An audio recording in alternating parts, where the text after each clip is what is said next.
What is up, guys? It's the Sound Alchemist, and I'm here with Gershwin. Today we're back to answer more questions from you guys in another installment that we, us, not them or they, like to call Whoa for the Greater. I almost said wall first. This is a video series where we answer the questions left by you, the viewer. If you have a question for us, just comment down below. Make sure to put question before your question because we get to those questions first. This is by Brian Carlson, a nice wholesome name and a very wholesome question. Which Traitor Legion hurt the Imperium the most in terms of lost potential? Hands down for me, it's going to be the Word Bearers Traitor Legion. Word Bearers? I didn't think of that.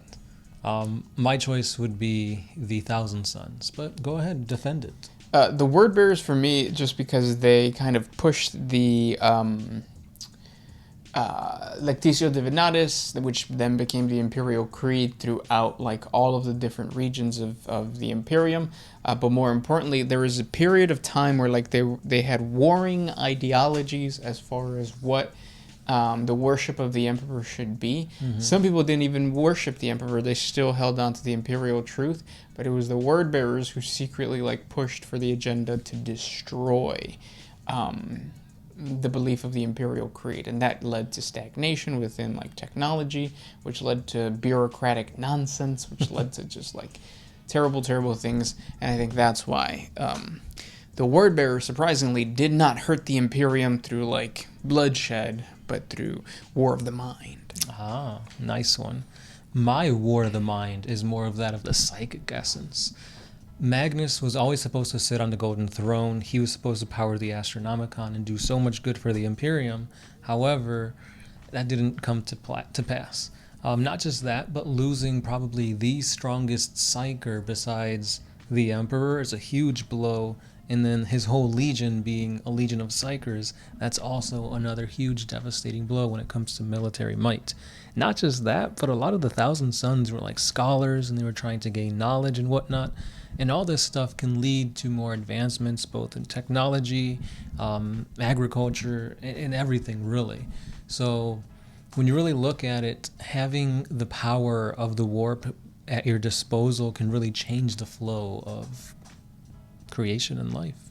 Yeah, that's true. The Astronomicon powered by Magnus would have been perfect. Right, because then you could like somehow throw the Astronomicon all the way outside the galaxy, and boom, the Tyranids are gone. Yeah. Next question comes from Nikoi. Being Tau and Orc players respectively, what would each of you want from those factions in the future, both on the tabletop and lore-wise? Dang, that should be hard for you, because literally the Orcs just got everything that they could ever want, I think. Yeah. I would like a Squigoth. That's not $1,000. Yeah, the best thing you got right now is those squig horn things. Yeah. And you can't even use them by itself. You have to use that like buggy they pull, which either has a psyker at the top or like a big cannon. That's pretty awesome too, though. Mm-hmm. What about you? As much as it goes against the Tau, I think they need some better close combat stuff. Because right now, pretty much the best close combat you can go with the Tau is by using the Kroot. And they're not even that good at close combat. They're more for like screens. Back in the day, you used to use a lot of dogs, Krootoks, that kind of thing. But in this edition, like they're not good at all. I bet you that's what's going to come out when the Codex is released. Mm-hmm. Like some type of mechanic that allows you to still be a shooty army, but still you don't get crushed by the Speed WAAAGH or the Dark Eldar raiding you or something like that. Yeah, I wonder if that's going to be like an auxiliary race or something for the far side enclaves to keep like the core Tau still ranged and shooty. Yeah. They did get a lot of terrain, I remember, though. Yeah. Like the Aegis defense line. Mm-hmm. That was movable. Movable, yeah. That's pretty cool. I never even got the whole like gist of using something like that. Yeah, because it had a weird mechanic where like it would cut down your movement by a lot. Yeah. Next question. This one is by Fairforeman. This one's by throughout the years you guys have been posting on this channel, and you guys always seem pretty chill. But has there ever been a comment or a frequent troll that made you wish you could ram a chainsword down their gullet? The closest thing I could think to that was, what would you do if the Kroot ate the Emperor? I mean, to the like at first it's like, okay, we get it, it's funny. We answered it so many times, and then it's like you guys keep asking, and we always answer it, and then it's just become like a meme. Like I'm not even mad at it anymore. It's funny. But yeah, that was a fun time. That's the same for me. I think that question, the amount of times it got asked was just like, oh my god, like if I have to answer this one more time. But I mean, it does make sense because if you know about the Kroot and you know about the Emperor and you know what they can do when they eat things for like generations, like what would happen? Yeah, but just like, because then, so then the issue with it is that you go into it because there's so many, like it seems like it would be plausible, but then at the same time, no way. Like the Adeptus Custodes would never allow Kroot to eat the Emperor. Right. And how long would the Emperor's body actually last? Because it's multiple, the fruit flies everywhere. It's multiple generations. Right. So it's like you have to like make jerky of the Emperor, and it's like you have to have enough for like a whole tribe, and there's not enough of the Emperor to go around. Yeah, and I think the frustrating thing is that like there's still enough plot holes or loopholes that you could technically make it work. Yeah, so that's what we would see in the comments. Mm-hmm. It's like, well, what if you did this, or what if you go back in time and get like more of the Emperor and stuff? I remember at the end I think we finally came to the conclusion. You know what? Yes, you can. Yep. Mm-hmm. Do it. Put it in your lore, your homebrew lore. Now you got a super awesome, powerful Kroot. Yeah, that acts as a screen. Yeah. This next question comes from Antoine Ewig. Did you know it was Conrad and not Corvus who turned to chaos during the Horus Heresy? Those two always are really confusing in my head. Conrad Corvus, Corax, they both have long black hair. They got the emo look.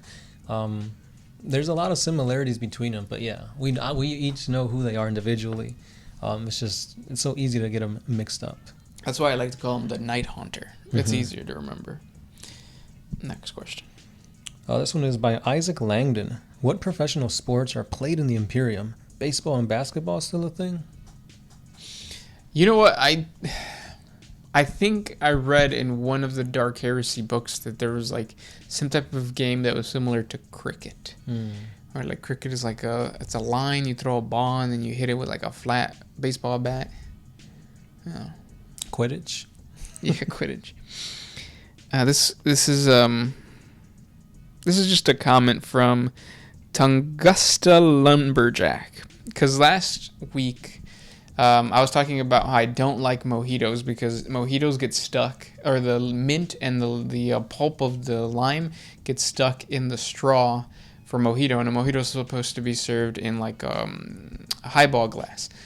So you need a straw. I mean, you don't need a straw. You could just sip it because that's what you can do. But then you say, "Hey guys, thanks for the video as usual." And Gersh, I totally agree with you about mojitos. Fuck that shit.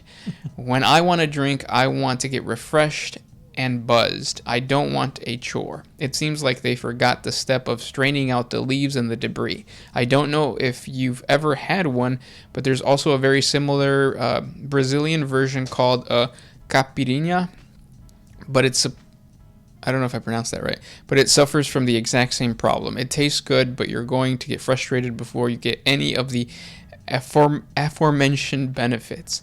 Just writing them off and have a tumbler of Polish vodka, neat, not on the rocks, a couple of those, and most folks won't be able to even pronounce caipirinha. Have a great week, both of you. Drinking vodka straight, I don't know, something about it just does not appeal to me. Because vodka is like, that's ethanol. It tastes like ethanol. But yeah. I've heard of the drink that you were talking about, and I've never had one. I don't even think like restaurants in our area serve them. It would be awesome to try. I did recently go to a place where they served really good mojitos, and the way they would do it is they wouldn't... the mint was at the very top. It would be served above ice, and it solved the problem. Yeah, perfect balance. So I have had a good mojito, but it was only one. And then the following one, I guess there's a different bartender, is shit. But yeah. Next question. This one's by Isaac Langdon. It seems like all Plague Marines all have the same abilities, even if they're all coming from different legions. So, why would a Plague Marine who originally came from the Raven Guard have the same abilities as someone who came from the Ultramarines? They both start with different gene seeds, but end up with the same abilities as soon as they go Traitor. Blessings. Yeah, I mean, Nurgle only has so many options to give you. Tentacle here, horn there. Yeah, what's his number? 9? Or 7? Or 8? Or 4? But because there's 7, right? I think it is 7, yeah. Yeah, 7 plague companies, and there's 7 diseases, and out of those 7 diseases, each of those has a very specific Like ability or symptom, and that's why.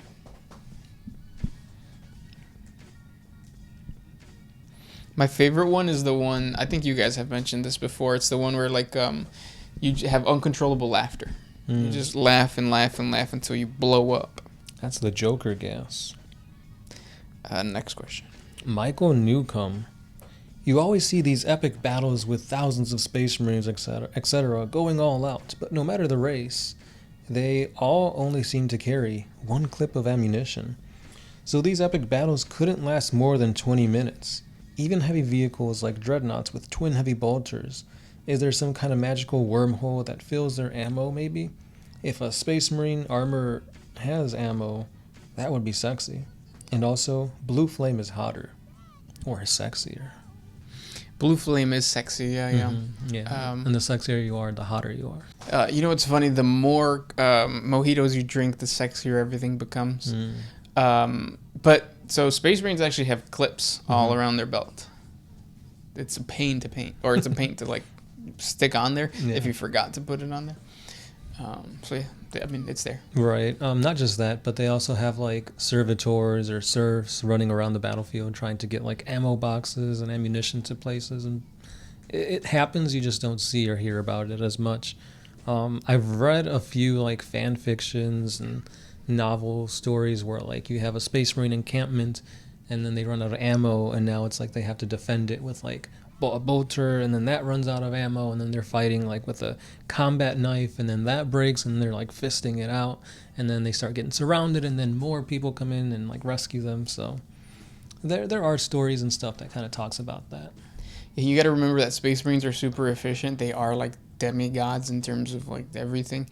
So like them having a full clip as opposed to like a normal person having a full clip, like their shots are not going to miss. Right. Their shots are not going to just kill one person.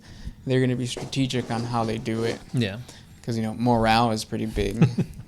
Like if you've seen Astartes, that's how efficient a Space Marine is. If you've seen the Kill Team cinematic with the Death Corps of Krieg and the Orcs, you see how much they both miss. Yeah. Orcs and the humans. So that just goes to show you how efficient a Space Marine is versus non-Space Marine. Next question. This one's by John Diaz. You dudes are awesome, and I'm getting into Sigmar. What army would be fun to run? That new one that just came out, like the skinny orcs. What is it called? Orc something. Yeah. They look cool, though. They do. They look very Tolkien-esque. Almost like Chaos Orcs. Yeah. I'd say go like Skaven or something that you don't normally see in 40K, just to have that like unique look to your army. Yeah. Or just play something that you can also field in 40K. That way you don't have to buy another army if you ever do want to jump into 40K. You can just mix and match. Yeah. Which is usually just Chaos. Next question. This one is by Ben Williams. Are there any abilities or magical powers in the 40K universe that aren't warp psychic manipulation? For example, more traditional magic or inner powers? No. I don't think so. I mean, at least not with humans, but when you look at Xenos, they may have something different, but that's just because their anatomy allows it to happen in that way. Yeah. Like, Vespid have tough exoskeletons, and their vibrations in their wings allow them to fly. They communicate at a higher level too. Right. But everything is explained through science. Even like Necron technology, it could like bend physics or the laws of physics. Yeah, so it's either science or the warp. Yeah. This question is for the Sound Alchemist. When are you going to take off your glasses and slick back your hair? Damn, y'all ain't ready for my villainous phase. I'm not gonna go Eisen just yet. Bleach reference, by the way. Oh, I thought Eisenhorn. No. Yeah. Next question. This one's by Aleister Smith. Start a Dark Eldar channel? I've always been into them a weird amount. Hold my bong. First Drukhari video within 24 hours. Do it. The more and more I think about that concept, the more I like it. Of like having specific channels for specific armies. Even if it's just like the same, even if we did it, I guess. Yeah, because then it's like, well, if I want to learn all things Dark Eldar, it's easier than going on a playlist. Yeah. Because go ahead. No, because I was gonna say even like so like if you have a Dark Eldar channel, then you can go to the playlist. You can divide it by lore, tactics, and stuff like that. I mean, I guess you could. Yeah, we have that for our channel, but you kind of get lost because it's just a straight line. Yeah. Yeah. It's interesting because that could change from edition to edition, have like a 2nd edition tactics, 9th edition tactics, and like there's so much you can do with that. And then maybe you can dress up as a Dark Eldar. Next question. This one is by J. Day. Going into the Horus Heresy, if you could trade one Loyalist Primarch to turn traitor in exchange for one Traitor Primarch to remain loyal, who would you pick? We seem to get this question a lot, and for the most part, it changes every time we answer it. But for now, I think I'd like to see how, I was going to say how goth, but I mean, honestly, yes. How goth can Guilliman and his Ultramarines get if they were to go Chaos? That would be really dramatic. Like, you would not recognize Guilliman. He'd straighten his hair, dye it black, wear the guy liner, Roar XD, chains on his pants. You know. You guys did it all a few years back. For sure. Janko jeans. Yeah. And on the other side, I think it'd be interesting to see how Angron would fare as a loyalist. Still angry and like everything, but channeling that anger in a positive way. Yeah. I would want the Night Haunter to be a loyalist because I think that's kind of cool. I think his whole thing was cool. He had visions. He knew what was going to happen. And then for the loyalist to turn traitor, I would think it would be cool. At first I was going to say Lehman Russ, but I think that'd be kind of lame, like very cliche. So maybe, I don't even know. Brogodorn, maybe? City Fighters? Yeah. Villainous city Fighters? Villainous. This question comes from Troy Masters. If Bridget B was an agent of chaos, how long would it take each of you to fall to her ruinous powers? Who's to say we haven't already? Yep. I fall every time I see her. Every time. So about 6 weeks. Yeah, more or less. Next question.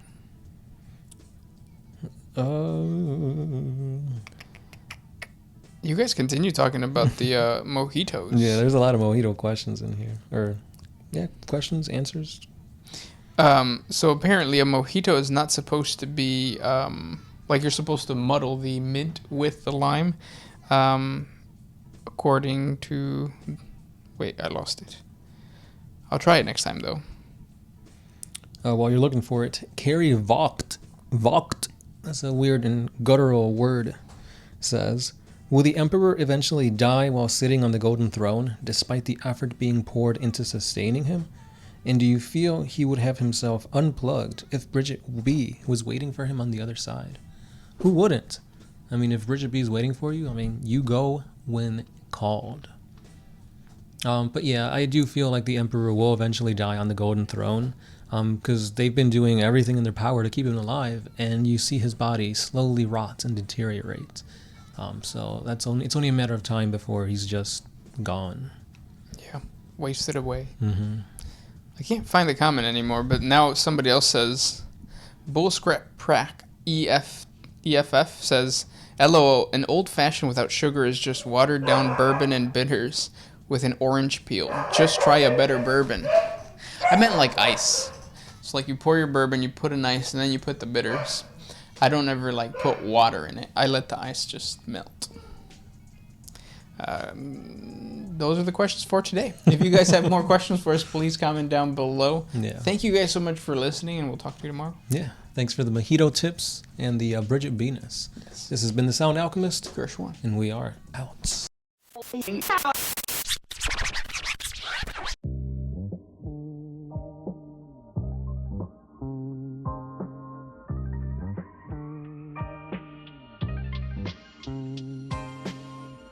Always used to put my freedom first in any